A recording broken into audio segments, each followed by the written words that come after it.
মাছি যদি উপাস্যদের সামনে থেকে কিছু খাবার নিয়ে যায়, ওই উপাস্যরা মাছিটারে বাধাও দিতে পারে না। সব উপাস্য মিলে একটা মাছি বানাইতে পারে না। আর মাছি যদি উপাস্যদের সামনে থেকে কিছু ঝোপ এনে নিয়ে যায়, সবাই মিলে মাছিটারে বাধাও দিতে পারে না। দুটি বিষয় শিখলাম। আল্লাহ ছাড়া যাদেরকে উপাস্য মনে করে অনেক মানুষ, ভুল আকীদায় ভুল বিশ্বাসে যাদেরকে উপাস্য মনে করে, তারা রিজিক দিতে পারে না। দুই নাম্বার, আল্লাহ ছাড়া যত উপাস্য অনেক মানুষ যারা ভুল বিশ্বাসে এটা মনে করে, তারা একটা মাছিও সৃষ্টি করতে পারে না। তিন নাম্বার, আমার সাথে একটু বলেন, তিকমির। তিকমির অর্থ খেজুরের বিচির উপরে আবরণ। খেজুরের বিচির উপরের আবরণ। আপনারা বলেন তো, খেজুরের বিচির উপরে আবরণটা কি মোটা? হ্যাঁ, একদম অনেক পাতলা, ঠিক না? আচ্ছা, যাদের বুঝে না আসে, আজকে টাইমে একটা খেজুর নেবেন সবাই, কিন্তু খায়ার পরে বীজটা দেখবেন উপরের আবরণটা কত পাতলা। তাহলে আপনারা একটু বলেন তো, কিডনির অর্থ কি? খেজুরের বীজের উপরে ওই পাতলা আবরণ। সারা পৃথিবীর সব উপাস্যরা মিলে খেজুরের বীজের উপরের পাতলা আবরণেরও ক্ষমতা রাখে। দলিল 22 পারা 15 নম্বর পৃষ্ঠা সূরা ফাতিরের 13-14 নম্বর আয়াতে আল্লাহ বলেন, যালিকুমুল্লাহু রাব্বুকুম লাহুল মুলক। তিনি আল্লাহ, তোমাদের রব, রাজত্ব তার। ওয়াল্লাযীনা তাদউনা মিন দুনিহি মা ইয়ামলিকুনা মিন কিতমির। আল্লাহ ছাড়া যাদেরকে তোমরা ডাকো, তারা খেজুরের বীজের উপরের আবরণেরও ক্ষমতা রাখে।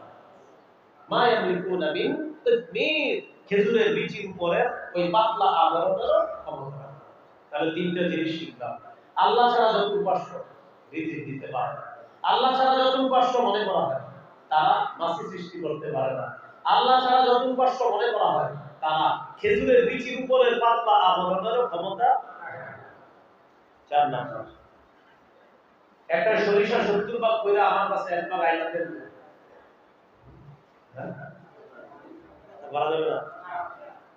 জানো তো, মেশিন দিয়ে হইলো, কোনো অনুবীক্ষণ যন্ত্র দিয়ে হইলো পারা যায়।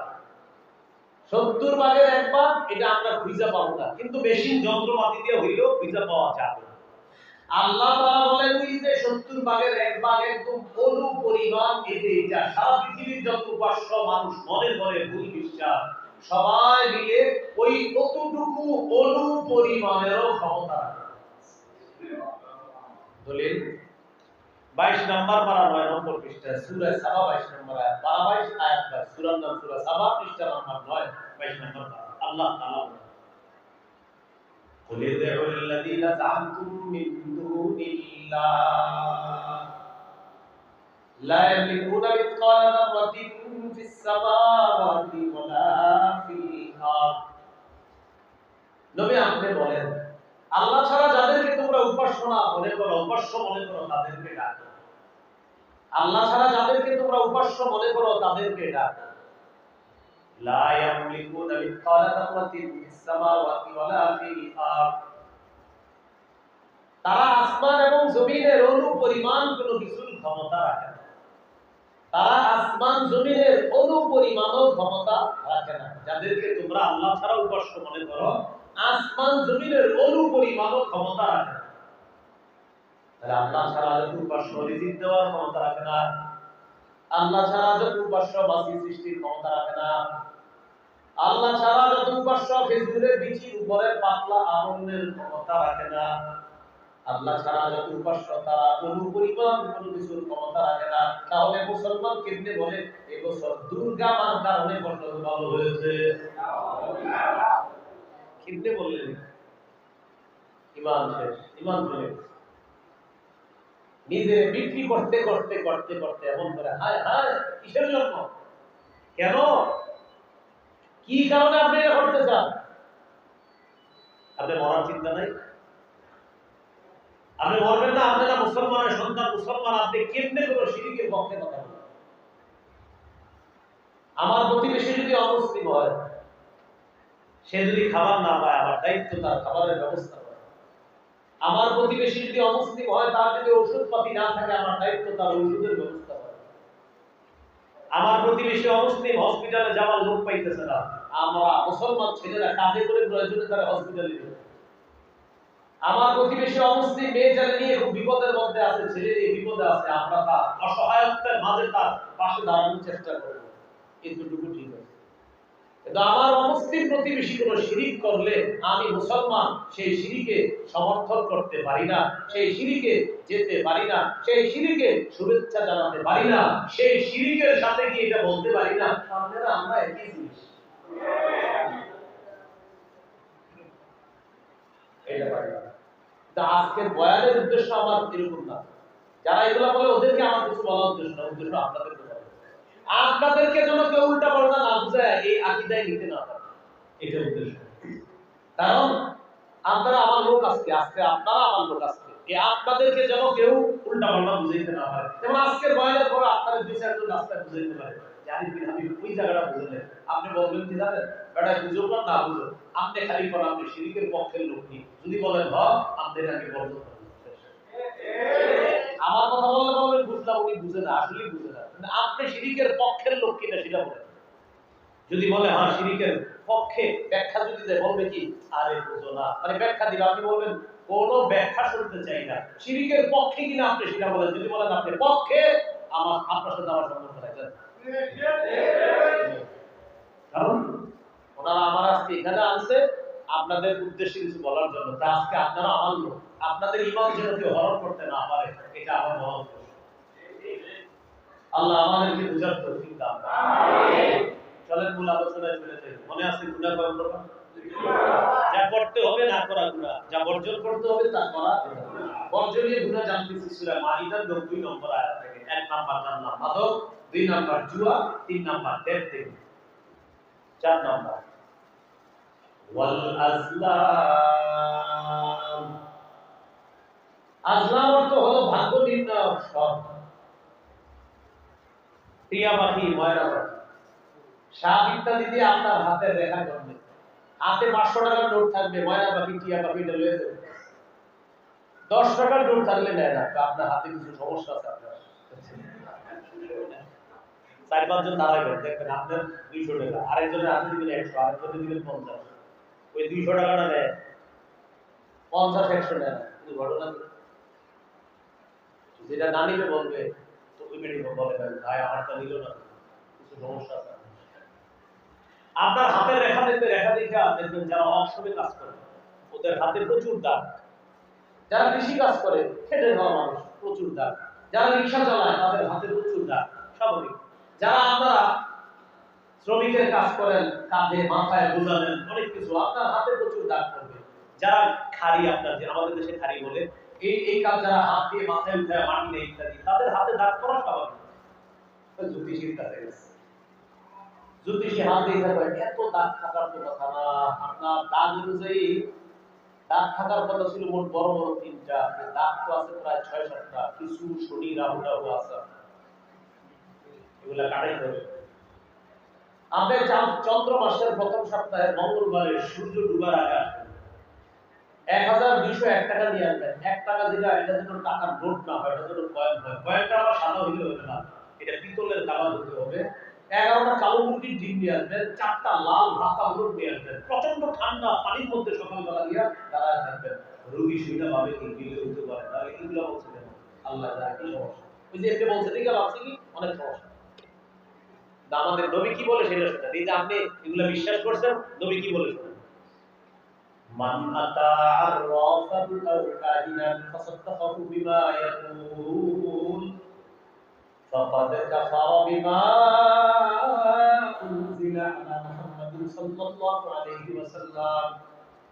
আমার উম্মতের কেউ যদি গণকের কাছে যায়, যাওয়ার পর গণকের কথা যদি বিশ্বাস করে, আমার উম্মতের কেউ গণকের কাছে যায়, যাওয়ার পর গণক যা বলে যদি বিশ্বাস করে, ওই ব্যক্তি আমি নবীর উপর আল্লাহ যা নাযিল করছে, আমার উম্মত আমার উপরে নাযিল করা যত কিছু আছে সব অস্বীকার করলো।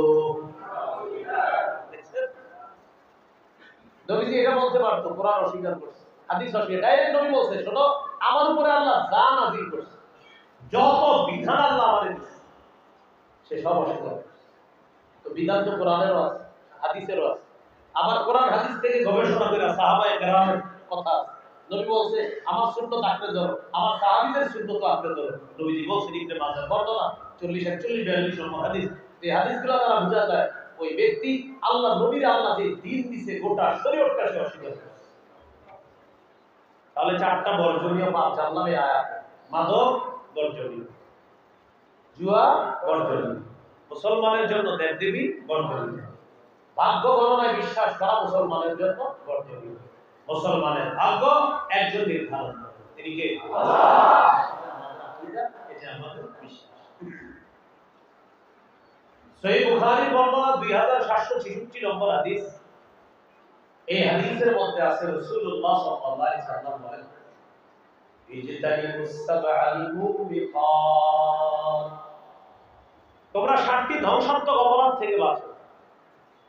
ক্বালু ওয়া মা হুন্না ইয়া রাসূলুল্লাহ, সাহাবীগণ বললেন হুজুর এই 7টি অপরাধ কি কি আপনার কাছে জানতে চাই। فقال رسول الله صلى الله عليه وسلم الشرك بالله, নবীজি বললেন এক নাম্বার আল্লাহর সাথে শিরিক করা। এক নাম্বার আল্লাহর সাথে শিরিক করা। শিরিক তো একটু আগে বললাম, আবার আধুনিক কিছু শিরিক আছে যেগুলো আমরা মুসলমানের মাঝে আছে। 365 দিন আল্লাহর সিজদা দেয়, এটা তো ঠিক আছে। বছরে একদিন গ্রুপ বাইদা কোথায় জানি যায়, মাছ দিয়া বা লঞ্চ দিয়া বা কোনোভাবে যায়, যাওয়ার পর একটা তাজিমি সিজদা আরেক জায়গায় দেয়। এই সিজদার নাম তাজিমি সিজদা। এটার নাম কি? তাজিমি। আসার পর ইমাম সাহেব জিজ্ঞাসা করে দেখলাম তো হুজুর আজ বললেন হাসে কই গেছিলেন? কোন একটু ওই সবাই একটা দাওয়াত দিয়ে একটা গেছে। আচ্ছা মাশাআল্লাহ ভালো হয়েছে। কোথাও কোনো ঝামেলা হলে তো সিজদা দেন নাই তো কি যে নামাজ পড়ছেন 5 ওয়াক্ত নামাজ পড়ছেন, অন্য জায়গায় সিজদা দেন নাই। হুজুর সিজদা দুই প্রকারের, এটা আপনি জানেন? মানে একটা আল্লাহকে সিজদা দেওয়া আর একটা তাজিম সিজদা। ইমাম সাহেব তো সারা জীবন পড়াশোনা করছেন, তাজিম সিজদাটা কারে বলবেন?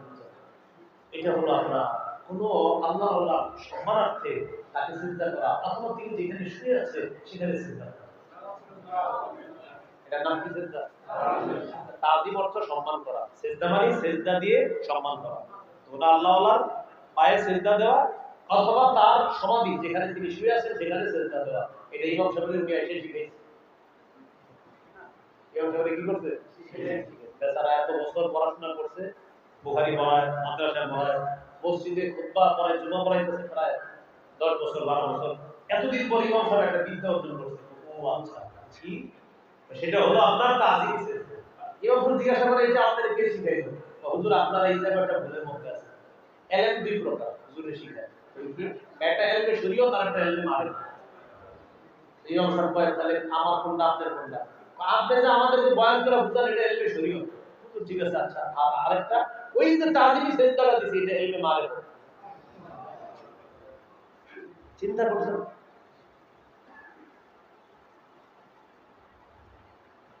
তাহলে আপনারা আজকে আমার কাছে, আজকে আপনারা আমার কারে ছাড়া কাউরে সিজদা দিবেন না বলেন? আল্লাহ ছাড়া কাউকে সিজদা দিবেন না। আমরা শুধু কারে সিজদা দিব? আল্লাহকে সিজদা দিব। খালিদ বিন ওয়ালিদ রাদিয়াল্লাহু তাআলা আরমানিয়ার বাদশার সাথে দেখা করতে গেছে। মাহমান তার মাহমান। তখন মুসলমানদের খলিফা আমিরুল মুমিনিন ওমর ফারুক রাদিয়াল্লাহু তাআলা। খালিদ ইবনে ওয়ালিদ হলেন আমিরুল মুমিনিন ওমর ফারুকের প্রতিনিধি। 10 জনের একটা দল নিয়ে গেছে দেখা করতে। ওই বিভিন্ন দেশের দেখবেন রাষ্ট্রদূত প্রতিনিধিরা আসে না দেখা করতে। এখন খালিদ ইবনে ওয়ালিদের পোশাক দেখা দেখা করতে যায়। পোশাক আপনার একটু কম দামি পোশাক, তরবারি আর মোটামুটি মানের 10 জনের 10টা বাহন সোয়ারি ঘোড়া। মাহমানে আরমানি যিনি তার সৈন্য আছে প্রায় 80,000 সৈন্য। ওই যেমন আপনারা জানেন বেশিরভাগ তরবারি যুদ্ধ হইতো সব সৈন্য। খালিদ ইবনে ওয়ালিদ বললেন আমাকে পাঠাইছে ওমর ফারুক রাদিয়াল্লাহু তাআলা এই মাহমান আরমানিয়ার বাদশার সাথে দেখা করার জন্য। বর্তমানে এটা আর্মেনিয়া বলে। তো বললো না তোমার দেখা করতে দেওয়া হবে না, কেন? তোমার দেখা করার মতো পরিবেশ নেই, তুমি একটু স্মার্ট হয়ে আসতে হবে। খালিদ ইবনে ওলীদ 2 দিন গেছে দেখা করতে, বলতেছে কি তুমি একটু বইলো আমরা আসছি আবার আসবো।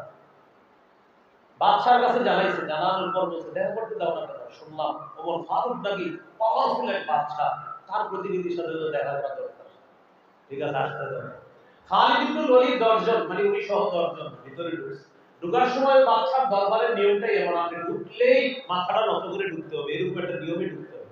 মানে আপনি ঢুকতে গেলেই মাথা অটোমেটিক নত, এইভাবে ঢুকতে হবে। খালিদ ইবনে ওলীদ ঢোকার সময় এইভাবে না ঢুকে আপনার পা আগে দিয়ে এইভাবে মাথাটা রাইখা এইভাবে ঢুকছে। প্রবেশ করার পর মাহমালে আরমানির পাশে যিনি বসা চামচা বলতেছে বাদশা দেখছেন কি পরিমাণ বেয়াদবি করছে, এখানে ঢোকার নিয়ম কি, ঢুকলো কিভাবে? মাহমালে আরমানি যিনি আরমানিয়ার বাদশা বললেন খালিদ আপনার নাম শুনলাম, কথা বলতে আসছেন, হ্যাঁ বলেন কি বলবেন?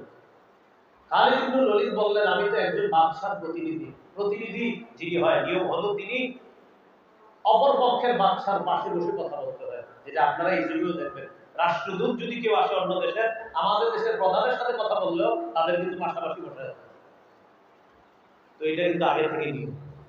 খালিদ ইবনে ওলীদ বুঝাইতে চাইলেন আপনার পাশে যে ওটা উঠান আমার বসা, তার কথা বলেন। খালিদ ইবনে ওলীদ বসছে, বাস শুনেন মন দিয়ে।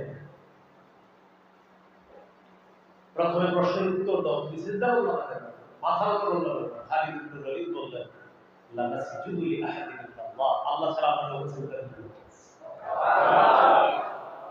মাহমানের সৈন্য কয় হাজার? ৮০,০০০। কি বলতেছে আমরা আল্লাহ ছাড়া? ওনার সাথে উনি সহমত কয়জন? মাহমান জিতে গেছে, রাগ হয়ে গেছে, কে আসবে অ্যারেস্ট করো তাহলে। তো ভালো লোক না, প্রথমেই আমার সাথে বেয়াদবি। খালিদ ইবনে ওলীদ বললেন বাদশা আমি আমাদের ধর্মের একটা বিষয় তোমার সামনে বলা তুমি এত রাগ হয়ে গেল, আমি জানি না আজকে এখান থেকে বেঁচে যাবো কিনা, আল্লাহ জানে আমি কি বাঁচবো নাকি মরবো। যদি কোনোভাবে আমি এখান থেকে বেঁচে যাই, আল্লাহ যদি আমার বাঁচায়, মনে রাখবা সেদিন বেশি দূরে না, আমি তোমার টানতে টানতে ওমর ফারুকের পায়ের কাছে নিয়ে যাবো। এটা করার পরে মাহমানের আরো রাগ হচ্ছে, তারিক ইবনে খালদুনের মধ্যে আসছে, বাদশা বলতেছে অ্যারেস্ট করো। খালিদ ইবনে ওলীদ বললেন আমার সাথে যারা আছে ইয়া আসহাব মুহাম্মদ সাল্লাল্লাহু আলাইহি ওয়াসাল্লাম, মুহাম্মদ সাল্লাল্লাহু আলাইহি ওয়াসাল্লামের সাহাবীও জীবনে অনেক লড়াই করছে, আল্লাহ কোন লড়াইয়ে আমাদের পরাজয় দান করে না, এইজন্য তাকে বলা হতো সাইফুল্লাহ, আল্লাহর তরবারি। আল্লাহর তরবারি মানে আল্লাহর তরবারি তো কখনো হারে না, তা আল্লাহ আমাদের কখনো পরাজয় দেয়নি। উনি কাফের যখন ছিল তখনও তার কোনো যুদ্ধে তিনি পরাজয় বরণ করেন, তার কারণে কিন্তু উহুদের যুদ্ধে মুসলমানদের সাময়িক পরাজয়। এই খালিদ ইবনে ওলীদ তখন মুসলমান হয় না, সেটা ভিতরে আলোচনা। আজকে হয়তো শহীদ হবো, না হয় এখান থেকে ফিরে যাবো, কিন্তু বেঈমানদের সামনে মাথা নত করার কোনো সুযোগ নেই।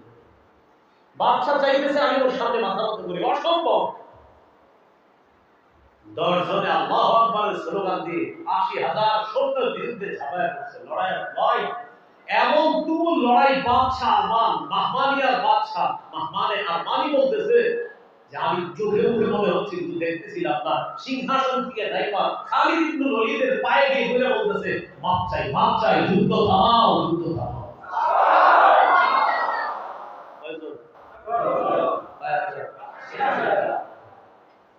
এই খালিদ ইবনে ওলীদ কিন্তু সেই সাহাবী যিনি ৬০ জন নিয়ে ৬০,০০০ রোম বাহিনীকে হারাইছে।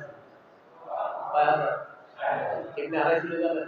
আল্লাহ আমাকে বলে দিতেছিলেন এভাবে হারাইছিল, খুব পলিটিক্স করছে, যুদ্ধ মানে হাদিসে আছে বুখারীতে হারবু খুদা, যুদ্ধ একটা কৌশলের নাম।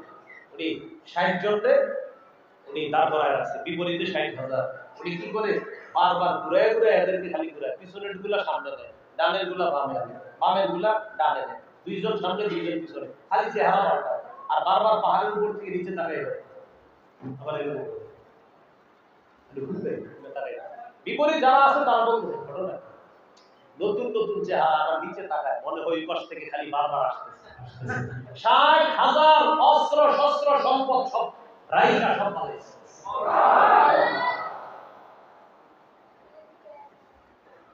তো যাই আলোচনা ছিলাম কোনটা, লা নাসজুদু লি আহাদিন ইল্লাল্লাহ, বলেন আমরা সিজদা দিই কারে? শুধু আপনাদের কিভাবে বোঝাবো বলুন? বাস আমাদের এটাই, আমরা আল্লাহ ছাড়া কাউকে সিজদা দিই না, আমরা আল্লাহ ছাড়া কাউকে সিজদা দেই না, সিজদা দিতে পারি না। আমরা আল্লাহ ছাড়া কাউকে সেজদা দিই না।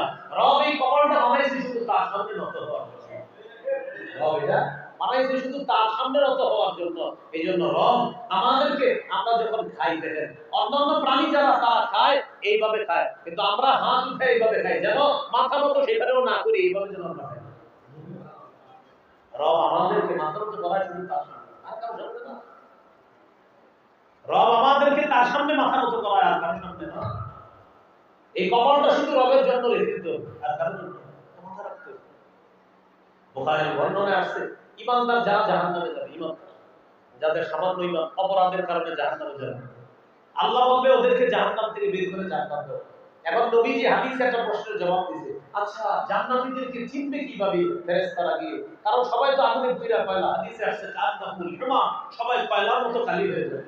এখন মুমিনদেরকে কেমনে চিনবে ফেরেশতারা? এটা মুমিন নবী বলেন, মুমিনরা একদিন হলো যে আল্লাহর সিজদা দিছে, সিজদা একদিন দেওয়ার কারণে ওর কপালটা জাহান্নামের আগুনে পড়ে যাবে। সুবহানাল্লাহ। এটা দেখতে যাবে, এই যে পুরো শরীর পুড়বে, এটা বুঝবে। বুখারীর বর্ণনা, কিতাবুল রিকাবের সর্বশেষ হাদিস আছে। তাহলে ভাই একটু বলেন, মন থেকে বলেন, কপালটা শুধু কার? আল্লাহ।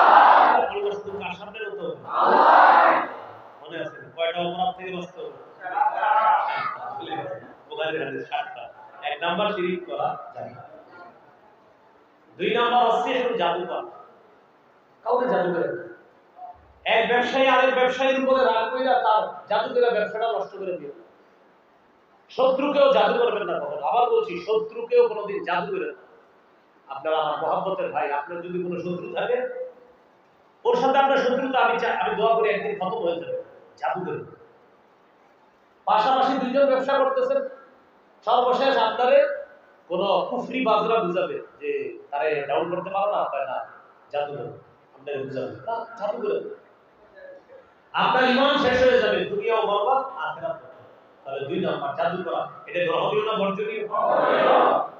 3 নাম্বার ওয়াকাতুন নাফসিল্লাতী হারামাল্লাহু ইল্লা বিল হক, অন্যায়ভাবে কাউকে হত্যা করা। অন্যায়ভাবে কোনো পশু পাখিকে হত্যা করেন না। মানুষ হত্যা দূরের কথা, পশু পাখিও মাইরেন না। নাসাই হাদিসে আছে, মান কাতালা উসফুরান আবাসা, কোন ব্যক্তি যদি একটা চড়ুই পাখি অনর্থক হত্যা করে, একটা চড়ুই পাখি, এইটা মাদ্রাসার ছাদে বসে রয়েছে, মাদ্রাসার ছাদে বসে রয়েছে চড়ুই পাখি, আপনি চড়ুই পাখিটা এইভাবে মাইরে ফেললেন, এই চড়ুই পাখি কিয়ামতের ময়দানে আজ্জা ইলাল্লাহ, আল্লাহর কাছে মামলা দিবে। আজ্জা ইলাল্লাহ, নাসাই বিশুদ্ধ হাদিস। আল্লাহকে বলবে, আল্লাহ ইন্না ফুলানান কাতালানি আবাসা, ওই লোক আমারে অনর্থক হত্যা করছিলাম, ইয়াতুল্লি লিমান ফা, আমারে কোনো উপকারে হত্যা করে নাই, আমারে যদি বিসমিল্লাহ বলে জবাই করে খেয়ে ফেলতো ঠিক আছে, কারণ আপনি আমারে তার জন্য বৈধ বানাইছেন। কিন্তু আল্লাহ, আমি বসেছিলাম এক জায়গায়, আমার বাইরে বলছে, আমি বিচার চাই, আমারে কেন মারলো? চড়ুই পাখি বিচার চায়। তো মানুষ মানুষরে মারলে কি অবস্থা হবে? মানুষ মানুষের। আমাদের দেশে এখন হত্যাকাণ্ড সহজ, একজন আরেকজনের মারে, 50 জন ভিডিও করে, মাইকটা ঠিক মতো হয়েছে কি ভিডিও করে।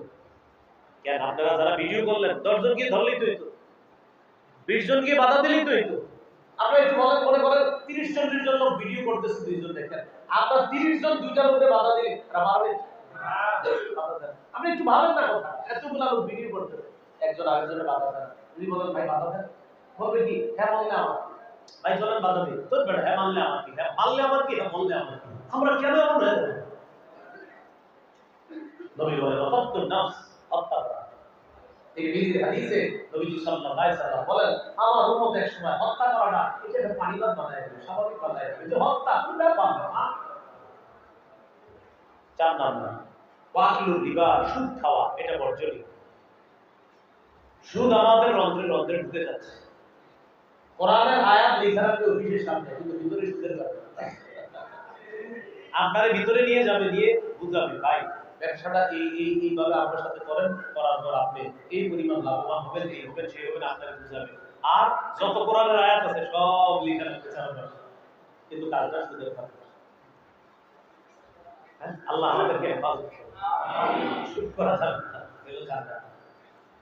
5 নাম্বার ওয়াকিলু মালিল ইয়াতীম, ইতিমের সম্পদ অন্যায়ভাবে ভক্ষণ করা। সূরা নিসা 10 নম্বর আয়াতে আছে, ইন্নাল লাযীনা ইয়াকুলুনা আমওয়ালাল ইয়াতামা যুলমা, যারা ইতিমের সম্পদ অন্যায়ভাবে ভক্ষণ করে, ইন্নামা ইয়াকুলুনা ফি বুতুনিহিম নার, তারা পেটে আগুন খায়, ওয়া সায়াসলাউনা সাঈরা, তারা অচিরেই জাহান্নামে প্রবেশ করবে। হলো 5 নম্বর। 6 নম্বর আত-তাওয়াল্লি ইয়াওমাজ যাহফি, জিহাদের ময়দান থেকে পলায়ন করা। আল্লাহ যদি কখনো জিহাদ খরচ করে আমাদের এই দেশে, তাকে আপনারা নিজেরা খরচ করেন না, এই দেশের বিজ্ঞ মুফতি সাহেবরা ফতোয়া দিলে জিহাদ খরচ হবে। নিয়ত আছে ইনশাআল্লাহ। 7 নম্বর ফাসকুল মুহসানাতিল মুমিনাতিল গাফিলাত, সতী সাদী মুমিন নারীর উপর মিথ্যা অপবাদ দেওয়া। সতী সাদী মুমিন নারীর উপর মিথ্যা অপবাদ দেওয়া, এই হলো 7টি বর্জনীয় পাপে হাদিসের মধ্যে রাসূল সাল্লাল্লাহু আলাইহি ওয়াসাল্লাম বললেন।